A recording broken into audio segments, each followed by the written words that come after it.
Visualisation আমার কাছে অসাধারণ লেগেছে এবং আমাদের বাংলাদেশের মুভি অনেক আপগ্রেড করেছে, লাইক এডিটিং থেকে শুরু করে সিনেম্যাটোগ্রাফি, কস্টিউম এবং হচ্ছে আদার্স যেই বিষয়গুলো আছে অনেক আপগ্রেড করেছে আমাদের বাংলাদেশের ফিল্ম ইন্ডাস্ট্রি।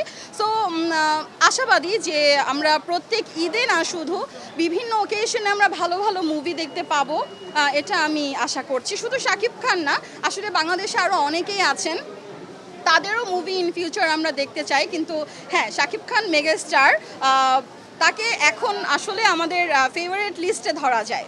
হ্যাঁ, সে লিডার হিসেবে বাংলা মুভিকে টেনে নিয়ে যাচ্ছে, এটা আমিও মানি।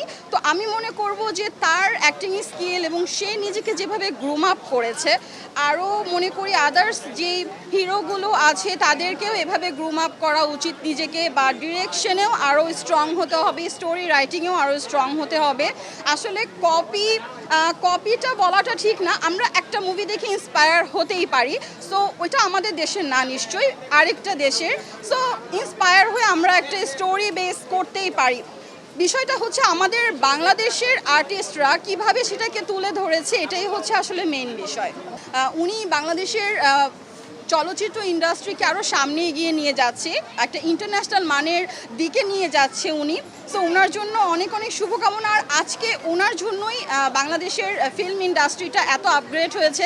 দ্যাটস ওয়াই হচ্ছে আমাদের আশা, যেটা পার্সোনালি আমি বলবো, আগে বাংলা মুভি একদমই দেখা হতো না, কিন্তু যখন থেকে এই হিট মুভিগুলো শাকিব খান দেওয়া শুরু করেছে, তখন থেকে আসলে আমাদের মতন যারা দর্শক আছে তারা মুভি হলে আসা স্টার্ট করেছে।